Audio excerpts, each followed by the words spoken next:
So for the record, I heard some of you know what we do. Basically, we are a pure software, and we allow any company in the world to create their phone infrastructure, not only a call center, any phone system that a company needs, numbers anywhere in the world, and we allow the company to integrate it to the tools every company are using. Could be their CRM, could be their help desk, could be any tool like HR tool or anything. That's the difference of Aircall and what it already exists, is that it's a phone integrated to the tools the companies are using. Concerning my background, as we said, so I used to work in finance, fresh graduated, did my study in a business school in Paris, and everyone always told me, hey, you have to do finance, this is where things are moving fast, etc. Then the crisis came in 2008. I was just starting actually my business school, so I thought it was going to be tough. Still kept trying to achieve that. Arrived, did my first internship, did a few work as well, and what I remember every time they were telling me, why are you coming in this business? The business is dead, is not going to be the same anymore. You should try to focus on something else. I always had something else in mind, of course. I always wanted to build something. Very early, I had some small companies. Even when I was a student, I was managing apartments. I bought even my first apartment. I was 19 with making a loan for with a student loan. So, and the guy was asking me, how many schools are you going to, because you have a few loans. I figured out, and then at some point the story made me start Aircall 4 years ago now, a bit more than 4 years ago.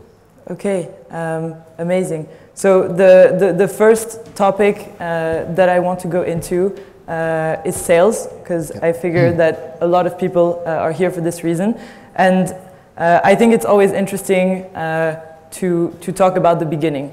So you now scaled the company from 0 to 10 million ARR, more than 3,000 clients, handling over 1 million calls per day. So it's something massive. But at some point it was just you and your co-founders in a room. So how do you tackle the sales process when you begin, and how do you learn it? Who taught you how to do this? Okay, there is a lot of theory around it. We started 4 people. Okay, 2 tech, 2 business. My co-founder and I are the 2 business. He's the CEO, I'm the CEO, so I'm more like the sales guy, more into that. So for 1 year, I did the sales myself, okay? Now we are almost 200 people, but for 1 year, even more than 1 year, I was doing it on my own. So of course I read a lot of books, read a lot of blog posts, but at the end, there is one thing that the book doesn't learn you, is actually doing it. So you can learn the theory, but there is one thing that matters, is the execution. You can listen to hundreds of people, they will tell you the same thing. If you don't do it yourself, it won't happen. And that's what I asked myself in the beginning. I was really not from this SaaS sales background, so I had to learn. And how we started, I was doing the campaigns. No one knew what is Aircall. Aircall was just a product made by 4 guys with an idea. An idea is worth nothing. And that's where execution is really important. So I said to myself, okay, I want to send, and that was by the time, I want to send 300 emails per day. That was insane. Please don't do it. But I'll tell you how to do it then. But 300 emails per day. And at some point, after 2 weeks, you just say, that's ridiculous. But I said it to myself, I'll do it for 1 month, because I want to make sure what works and what doesn't work. And that's one of the biggest mistakes of an entrepreneur, is stopping in the middle, because you might think, it seems that it doesn't work. Just do it until the end, and please measure. And that's the most important thing in sales and in general in your business, is measure what you do and do it until the end. Just don't stop in the middle because you have a doubt. If you took the decision to do it, just go until the end. Don't be afraid. Of course, don't do it for months, but 1 month is nothing in the beginning of a startup. Bear in mind that. And then we did that for a year, a bit more than a year, as I said, on my own, making campaigns, taking the inbound leads, replying to the people. And then at some point you realize, okay, it's time to scale. Take an intern, show him how to do it. And then, you keep going, and always keep one thing, is measure what you do. Don't do things without measuring it. Try to measure them, even when you're small. Okay, and so That's amazing. I want to make sure that everybody can get something super, super practical out of it. So when you say measure, I was on video chat with you yesterday, or like a few days ago, and you showed me your office, and there were screens everywhere. I mean, maybe like 7 in one room with all the numbers and the KPIs. And can you explain how you decide what to measure? And what happens if you don't? How do other companies that don't have this culture progress? So from day one, when I was on my own, now we are about worldwide about 70 sales at Aircall on different jobs. Some are hunters, some are closers, some are more like farmers. So very different background. But I thought one thing is important is that as a sales, which is a complicated thing, you need to be motivated. You need to see every single thing that you do. Every single accomplishment has to give you like an insight about it. If you don't know what you're doing, if you're just doing like sending emails, and you get an answer, you don't get an answer, you don't know exactly, you cannot put a number on what you do, it's very tough to be motivated, especially months over months. In the beginning it works, then it doesn't work. So one thing, and I take it from my financial background, is first, I love to be loud. I love to hear people. I tell my salespeople, please stand up, and when you're on the phone, stand up and talk. And the second thing is, of course, having screens everywhere. Screens with important information that is relevant to them. So the relevant information to sales is how many calls they are doing today, how many people they converted today, how many people read their email, how many people opened their email, how many people replied to the email. So a lot of information that will give them this small information that will motivate them to keep going. And one single thing that we did from day one, and it's crazy, my investor has been telling me why are you doing that, is that everyone at Aircall knows our numbers. So from day one, even when we had 1,000 euro of MRR, which was the beginning, I remember I had the screen in front of me. Every day I was seeing the $20 on top adding every day. So you might think $20 is nothing, but when you're at 1,000 euro, $20 matters. It was one client for me, so it was complicated. Of course, today it would be senseless, but today we still have those numbers. The MRR is in front of everyone's eyes, and they see it, so it motivates them. And it's a bit what you see in a trading floor. When I was a stockbroker, is that we had screens everywhere with the stock market moving, etc., etc. So you just see it, so your brain works, and you want to like achieve what you had in mind. So it's just like a trader, he wants the company or the stock he invests in to go to this number. For a sales, it is the same. In the beginning, you give him like a target, and that's very important to set up target. Don't work out of the blue. You have to have a target. Everyone has to have a target so they know where they're going. And this screen will show them the way to get there, because they will know that the number they have to achieve is up there, and they see it every day, every minute, every second. Yeah, cool. So this is part of, I think, what you talk about often, which is process. So you explain that maybe there are not good sales and bad sales, but process always wins. And so this number is one element of the process, but how do you do it to create it from scratch? How often do you change it? Like when do you say, that's it, we have our process, we're not going to change it? How does it evolve? How do you design it? Can you tell us about that? We changed our processes hundreds of times, really. I mean, there is one thing, and it's really interesting what you say, Emily, is that it's not about talents.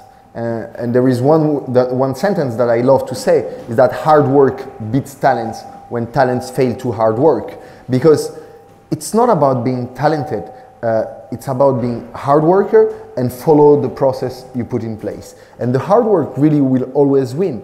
And so to answer a little bit like your question is, the process will evolve. I don't think there is one way to do it. There is a few ways, and you will adapt it depending on your business.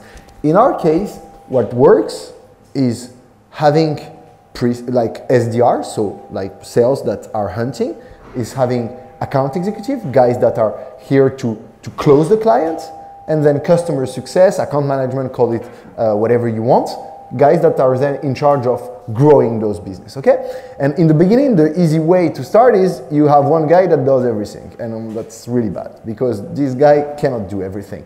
You cannot be good at closing, good at hunting and good at managing an account. So it's really important to separate, and that's probably the basis of the sales, is separate the different function of a company.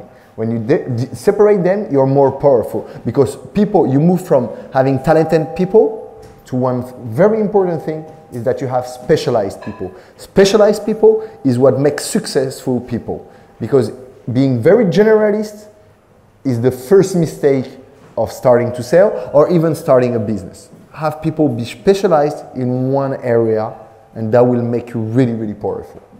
Cool. So yeah, so specialization, I guess, is a thing that has been invented during the Industrial Revolution. It's a concept that that people really believe in, and it's how humanity developed. But one thing that is maybe a concern is what happens when you're doing, the same thing every day, all day, and you have one number to look up to, and you just want it to increase.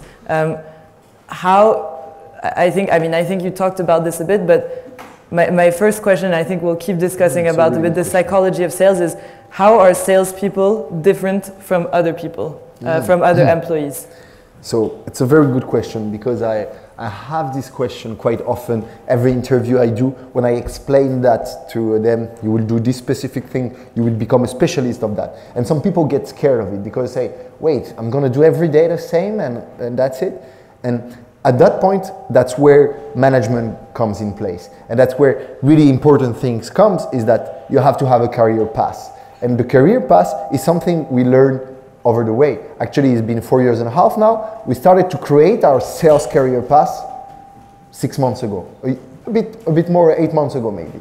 So we thought, okay, it's hard. You're doing this every day, so you have to have a visibility on what you can become later. And so you create this career path. You start here as an SDR, then you can become a senior SDR, then you can become an account executive, etc., etc. So that they see the evolution. Because of course, and it's tough today, and that's what we learn at school, and that's what teacher every day tells the people that are going to business school, university, whatever, is that you are the manager of tomorrow. The truth is that to have a manager, to become a manager, you have to be an operational, you have to be good at that, and then learn to be a manager. And so for that, give a career path to each of your employees and explain them, okay, you start here, and that's where you become. And that's where targets is becoming something very important, is that with the target you're going to give them, they will see what they have to achieve to go to the next step. If they don't have a target, they cannot know where is the next step. So they don't know what to do at the end. So they cannot make your company successful. And we learned that all over the way. I would have loved that someone tells me that a few years back, so that I think from day one, the first thing that an employee has to know is what is his target. What does he have to accomplish? And it's not just a number that he has to reach, is a global thing. And if he reaches this global thing, he will go to the next step, depending, of course, on the growth of the company. And this is a very important thing, and that's where you become a little bit like, and we call it like that still, we are almost 200 people, we still call it Aircall like a family, because everyone knows what he has to accomplish, everyone has one thing that he has to accomplish, and one main goal that is the company goal, but he has one thing that he has to accomplish to go to the next step. And when you have that, you have people working not only for them, but for a company, and also for them to grow, not only to accomplish their target, is to grow and to go to the next step of their career. Okay, cool. So how do you do it? I don't know what kind of image you guys have of salespeople. I think there's a lot of stereotypes about basically the guy that comes and knocks at your door and tries to sell you a smoothie maker, and you already bought 3 from him last year, and you're a little pissed off. And so now it seems that there's so many different categories that you mentioned in sales. If there's a kind of linear progression when you reach certain milestones, how are the skills that these different roles require? How are they different? And there are many different types of sales. So is it possible to train anyone to be good at SDR and then to be a good account manager? And how do you handle the evolution aside from deciding on the milestone? Yeah, there is one thing with sales, is that a big mistake, a common mistake that a lot of people have and actually that's probably what we teach us, is that some people are just better sales than others. I really don't believe that. I really think sales, it's all about process, it's all about learning. So, and that's why actually at Aircall we created almost a year ago now the Aircall Academy, which is a sales school inside Aircall. So what I believe when I created that, I thought first, in France, we don't learn you how to sell. And it's not cool to be a sales in France, which is very stupid, because it's the job where if you perform, you can grow the fastest first. So we thought, okay, let's create our sales academy where I can take any guy that is motivated and that wants to succeed, take him to the next level, so to become a real sales, okay? So for me, the category of sales, of course, it will depend on what he wants to do, but if he wants to become a sales, we will help him achieve that, no matter if he's a shy guy or an extravagant guy. And really, believe me, I've seen crazy things, guys that are coming in our office that are shy and they become like our best sales. And they're shy people in the life. They're shy. They would come here, they will be shy, but they're good because they listen and they execute. It's all about execution sales. And so that's why at Aircall we thought it's important that we learn them how to be a good sales. So what our process, what he should do every day, and how he would go step by step to the next level. And the next level is not necessarily become an accountant, it could become something else. But they have the goal, they know what they have to accomplish. Yeah. And that's what is really powerful when they're coming to start being a sales. Cool. So when did you set up the Aircall Sales Academy, and how does it work? Is it like school? Or is it PowerPoint, or what? How does it work? It's a mix. It's a mix. We started like 8 months ago, something like that, because I realized it was really complicated to hire sales people in France. It's funny because in the US, in our New York office, we don't have this problem. We can find a lot of sales. It's not cool to be sales in the US, which is in France, which is really problematic. And we thought, okay, so hard when we tell them, okay, what you're gonna do is that you're gonna send email, you're gonna do cold calling, you're gonna do LinkedIn emails, you're gonna have to be, go and meet them in different fairs, etc., etc. And people are like scared. They say, wow, all the day people are gonna reject me.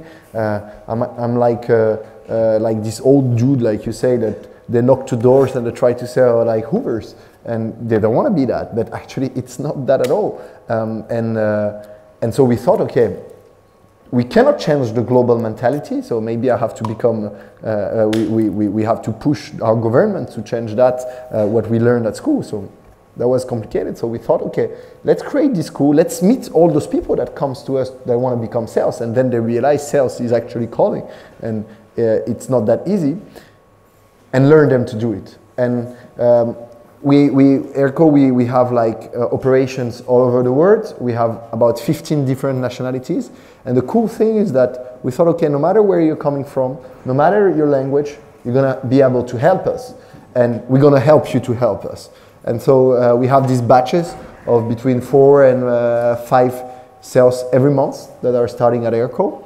And they go through lessons, like at school. They go through trainings, they go through PowerPoints where we show them things. They're shadowing our best sales. And they're here in this learning curve during 3 months, very intensive, where they have to learn everything. And all over their life cycle at Aircall, they will be trained to the next job they might do.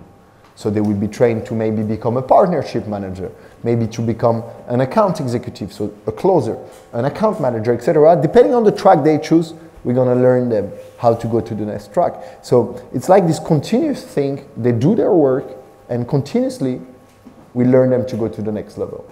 Okay, and do you do it for, so do you do it kind of as a semi-substitute to recruitment? So you recruit random-ish people and then train them and format them to become successful at Aircall? Or is this a program for the sales that are already in your company to help them grow their career? It's more for the new ones, and actually very funny what happened is that so we started it. It worked really well. It worked brilliantly. Like a regular sales SDR that was coming. There was a hunter, very tough, etc. Phone system, phone calls, etc. Used to do 60% after 3 to 6 months, 60% of its target. It was tough. I was like, okay, we're probably not recruiting the right guys, or it's very hard to sell my Aircall. And we were like, okay. And then we created the academy. And the first 3 months were crazy. Those guys were all above their target. All of them. No bad guys. After 6 months, same. They're performing way better than the guys that become without the Aircall Academy. And so what happened, a funny thing, very human, is that the old SDRs, the guys that were here before the Sales Academy, came up to me, to their manager, and say, hey, I got something to say. It's not really fair. All the new SDRs, they succeed and so on, but they had this training and we didn't have it, etc., etc. And I was like, wow, something very funny just happens. People, they want to be trained. You recruit them, they're good when you recruit them, but at the end, what everyone wants when they're like working, they want one single stuff. They want to learn. And it's not by just working that you learn, it's by being like someone that teach you how to do things. And so we actually said, okay, we're gonna make a few trainings for you guys. And they were really happy about that. And it works. Training works. So train them, find the right process to do it. And I'm happy to share a few things, but it works to have one dedicated person that is in charge of the training. That is actually one of our oldest sales at Aircall. And he's also a young person. She's 27 and now handles the whole training, the whole onboarding of those sales to make them successful early and quickly. Okay, amazing. And how would you do it now if you go back in time to Aircall and you have this insight that people love to be trained and people want to learn? What would you do when it's still a very small company to train them? Would you just take them by the hand and bring them everywhere? Very early, of course, try to, of course, depending on the money you have, and I would love actually at the end, maybe you will ask, but at what stage each of you are, just to figure out what I want to say. But in the beginning, of course, you have always a problem of budget. But one thing that is important is, first, you have to be the first sales of your company. If you can't sell, you're going to have trouble in the beginning. You have to have one person in the founders or one early employee that will be your sales. Why? Because otherwise, it's hard to show them the way. If you're not able to sell, and that's probably one thing that I like to say also, is that your best sales in the company has to be your product, is the first, and then it's you. If you're not able to sell, it's going to be complicated to teach the other to sell. So learn the hard way by having doors that shut into your face. Create a handbook. That's one of the first things. Create a handbook. Once you learned, you understood a little bit how it works, what are the good practice, create a little handbook and give it to your sales and say, okay, this is your Bible. This is the things you have to follow. And this way that you're going to succeed. And then this handbook will improve over the time, will improve, people will add things, etc., etc. And then quite early, you have to have someone that will have one single job, it's the sales manager usually, is to make those guys successful. And to make those guys follow this like process you implemented early in your company, and that will evolve. Don't worry if it evolves, it will evolve. But if you're convinced that it should work that way, push them to make it work that way. In sales, there is one thing that doesn't work, is improvisation. Improvisation doesn't work. The only thing that works is following what you said that works, so your process, and keep doing it. So a person that does a cold call, there is one way to do the cold call, is the way it was decided. There is no guy that will say, hey, don't worry, I'm used to do that, I'm really good at that, you will see, I'm good. Those guys are the guys that will fail. And actually I see it every day at Aircall. The guys that were sales before and that started with us are the ones that fail. Those guys sometimes used to sell for 10 years and they were very good sales in the phone system industry. So on the papers, they look great, but they fail. They fail because they wanted to do it their way, their own way, you know, the old school way, which doesn't work at scale and even in the beginning. Cool. So you mentioned one thing is that you should never let go. You should never stop when you're selling. I think this is something that people have in their heads, and they have a certain definition of what this means. So it means maybe harassing someone until they answer. I think you have some good insights on this. Can you explain what it means to never give up and what's the actual steps to do it the right way? So, yeah, you shouldn't give up. And I tell you one thing is important is you have to do at least 8 outreach to a person to make sure, okay, he read at least one of your email and you're sure of that he got the message, okay? So 8, do them, okay? And please, you have to do them. And that's what I mean by not stopping. It's a very common thing in the beginning when you do the sales. You send your first cadence of email, you do a few phone calls, and at the end of the day, you're like, no answer. Actually, people are insulting me and telling me that I'm a spammer. Okay, let me stop it. Don't do that. Don't do it. It's normal. It will happen. It will happen, but keep doing it. If a guy tells you, hey, don't contact me again, don't contact him again, but you can still reply. Just understand why. I mean, maybe my product is not fit, but just tell me if it's not the right fit. But don't worry, sales, it's all about being able to accept the fact that people will say no. If you can't accept a no, then you're in the wrong work or in the wrong position. You will get no's. And maybe the no will become a yes. And it happened to me several times. And a funny story, I'm happy to share it with you. It was like 3.5 years ago, I was still doing my campaigns on my own. And there is this guy, actually still a client of ours, a big e-commerce guy making like maybe 40-50 million revenue yearly. So it was very big for us. And it was one of our biggest clients. And the first email answer to my email was like, how did you get my email? Please never contact me again. And I was like, wait, there was one question, and then he asked me to not contact him again. I gotta ask him. I gotta ask him why, how I got his email. And I replied to him in the simplest way.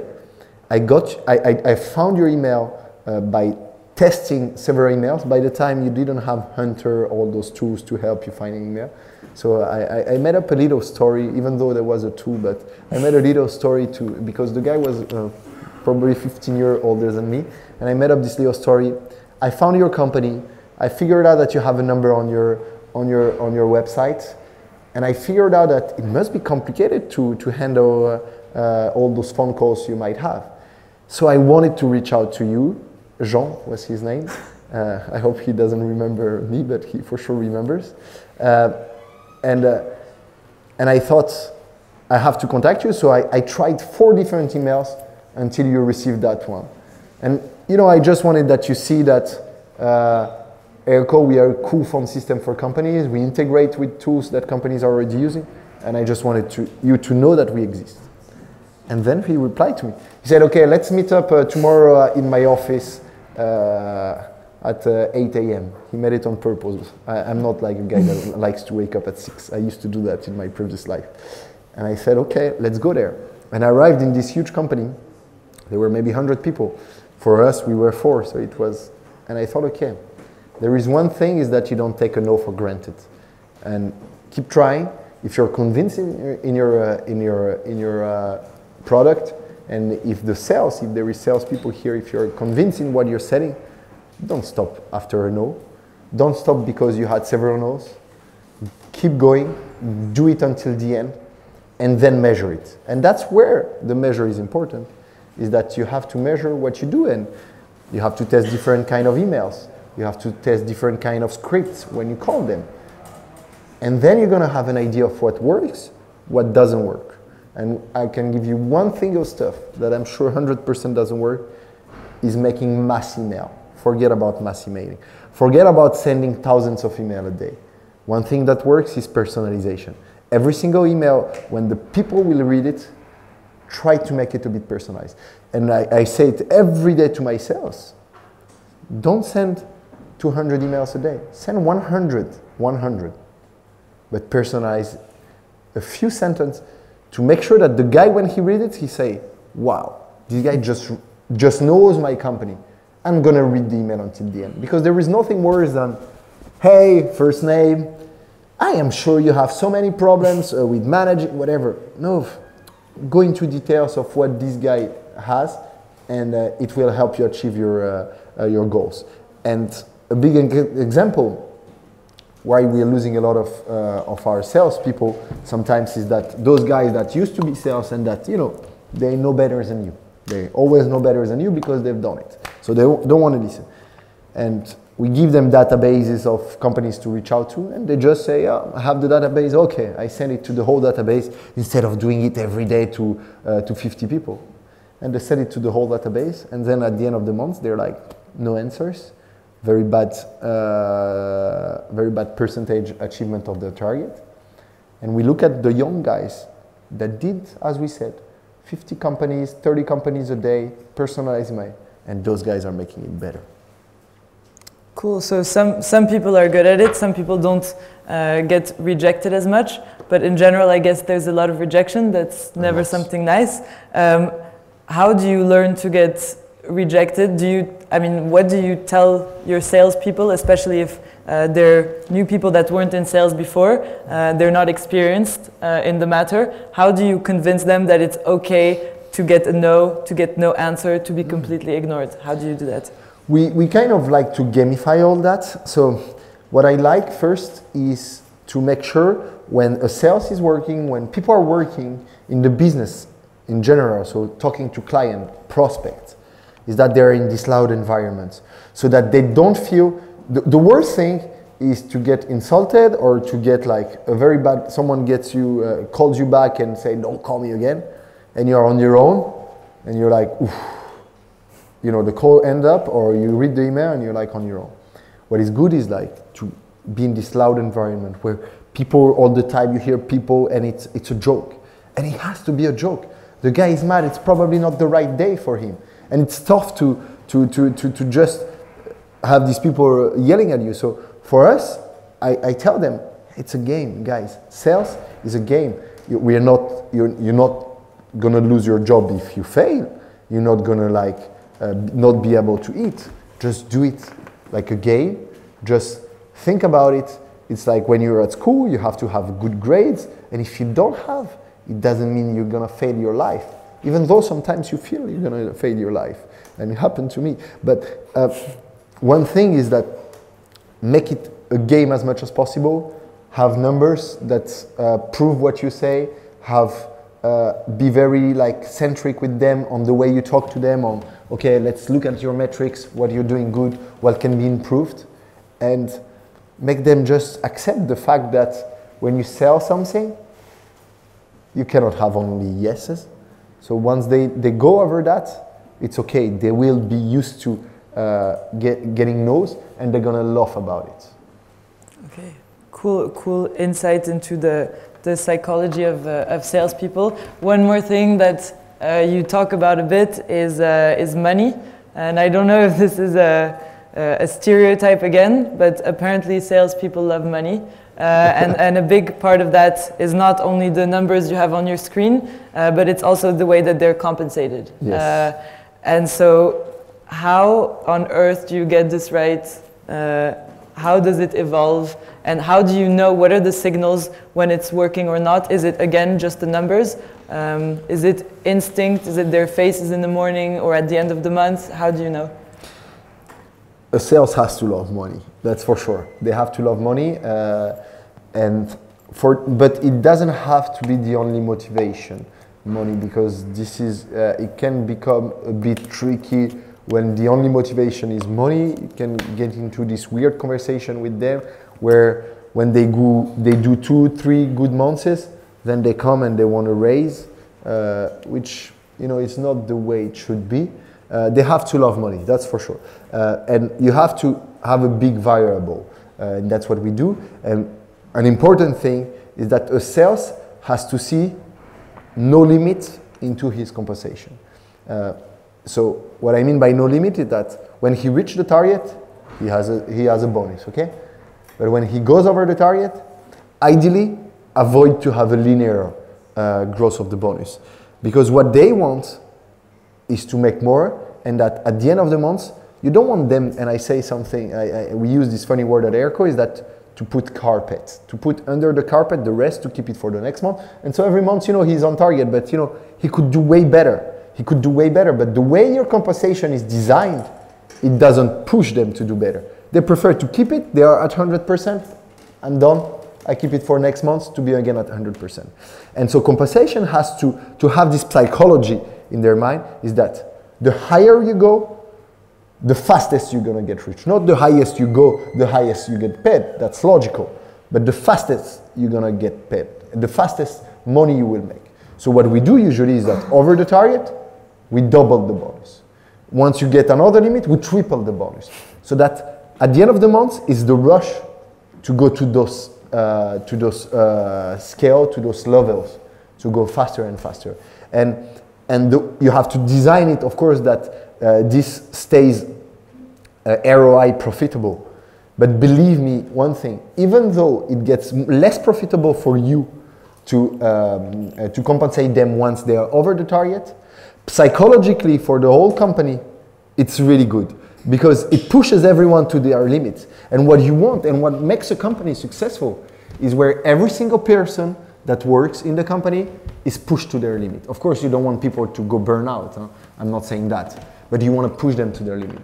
Because there is one single thing that everyone wants is to feel challenged, and that to feel one thing is that sky is the limit. So go over it, push it, and the more you're going to work, the hardest it will be, but the more reward you will get out of it.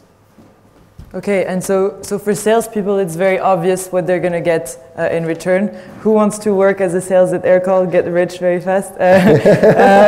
One thing is, a question is it fair that salespeople know exactly that they're going to get, how rich they're going to get and how quickly? And then you have, recently, you started to work a lot more on marketing, and so these people have also quite direct impact on ROI. So how do you create a difference in compensation structure between these types of position? And is there any rivalry or envy between the teams that you're creating as they work together very closely? Yeah, it happens. So one single stuff that always matter, and there is actually my co-founder wrote this blog post a few years back. One metric that matters. We have one metric that matters, the MRR. Everyone knows it. It's public in our company, inside the company. You have it everywhere, okay? But then we separate this one metrics into sub-metrics for each team, okay? For instance, to do good sales, you have to have a good pipeline. To have a good pipeline, you need someone to generate this pipeline. Who generates the pipeline? It's the marketing. So the marketing metrics is the pipeline. How much pipeline do they generate quarter over quarter, month over month? Because this pipeline will help the sales to achieve their target. So what we do, and it's really important, is that each target of each single person in the company is more or less connected to the end metric, that is the MRR. So pipeline for marketing, account management is the net MRR churn, so the scale of the current customer, net MRR churn. Very complicated metric, very weird to hear. What it means is that at the beginning of the month, let's say you have 100 euro of companies like that in your portfolio. At the end of the quarter, how much do you want? Ideally, you want, let's say, 30% more, so 130. So how are you going to manage that this 100 becomes 130? You're going to have churn, you're going to have scale-ups, etc., etc. So they have this metric. So of course, sometimes there can be a jealousy where sales are making more money than others. But there is one thing that you can be sure of, is that they can be jealous of the money they make, but the truth is that no one wants to do the job. So at the end, I'm looking at them, I'm like, go do it. Because everyone knows it's a tough job. It's a tough job. It's really a tough job. But it's the most rewarding job. And that's what I tell to my sales. And they know it. And every day I tell them, guys, you have the hardest job. You have the hardest job. No one wants to do it, as you can see. But one single thing they know, and I tell them all, is that a good sales is the one that is going to have the fastest evolution in his career. Because a good sales is something so rare that you want to replicate this guy.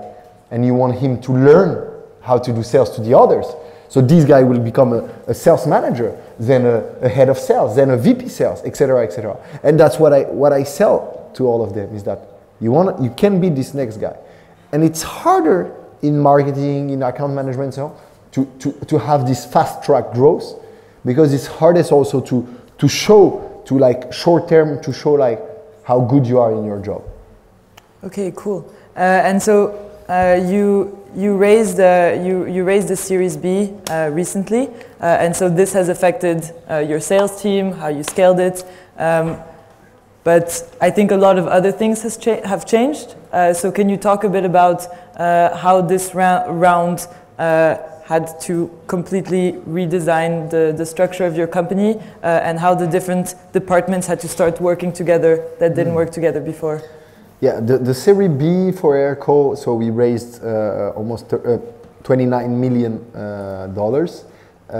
So it was really the maturity of Aircall. We became like, at this point I realized, okay, now we are becoming a real company. So we don't want to be this old school company, but you know, more process have to put in place, more middle management, more people that actually do not work operationally, they're managing. So it was, at this moment, it was really complicated because we went from being a bit more than 60 people to more than 150 in 7 months. And we are a B2B company. So you can imagine what happens at this moment. You have middle management that gets in place. So we are trying to push our current employee to become this middle manager. We don't put so much managers coming from outside. But it was the moment where we thought, okay, now founders, we cannot be in charge of everything. So we're gonna have VP level, we're gonna have middle management level, we're gonna have head of something levels. Yeah, it's very, very difficult because you have to, everyone wants to be a manager, especially in France. So you have to think, okay, who is the right person? How are we gonna measure who is the right person, who can do the job and will not destabilize all what we built? And so yeah, we slowly started to do it before the summer, and now things are in place. We are ready to scale. It's funny because I still say we are ready to scale, and every year I say we are ready to scale, and actually you're always ready to the next level. And that's the funny thing about the startup adventure, and I call it an adventure, is because you're always ready for the next level, because there is always a next step. Okay, so you said that you wanted to ask a question to everyone in the room. Is, you know, what kind of stage companies are you guys working in? And maybe I can ask you a last question before we give it up to the floor. Just so, who is working in a company that has between 0 and 10 employees? Okay. 11 and 50. Okay. Wow, so we have big 50 guys. to 200, what's the usual thing? Okay, 200 and more? Okay. Okay. Who's unemployed? No, joking. Okay. Who is an entrepreneur here? Okay. Okay, so we have a few people that are actual employees. Who is an employee? Because I feel some people never... hire guys, I don't see. Okay, so not so many either. Okay, no, but yeah, it's important depending on the stage you are that of course you adapt, and we are learning that every day at Aircall. But one thing that is universal is each person has to have a very measurable target, no matter what you're doing. For the little story at Aircall, we went quite fast. We went from 1 million revenue to 10 million in 18 months. We did then from 10 to 20 in less than a year. So things are going quite fast. A lot of mistakes will be made along the way, but one important thing to keep in mind is that make your employee happy. They will bring you to the next level. It's not going to be you. You are a founder, or you are even an employee, but you're a manager, whatever you are doing. But make the people that work for you or with you happy. They will be those guys. And it's going to be with a group of people that you will reach the targets of the company. How do you manage to make them happy? Is it an effort, or is it something No, you're it's just helping smiling? them grow. It's helping them grow. It's really important. Help them grow. Understand them. Listen to them. You know, I mean, it's my personal way of managing things, but I'll never have my own office. I'll always be in the middle of the people, of the trading floor, as I call it. There is this little thing that stayed over the years. Stay close to them. Don't do it the old way where you have your office, you're doing things on your own.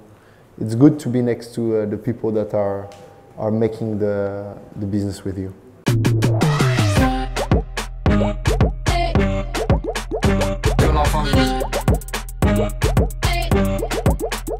Good life on me.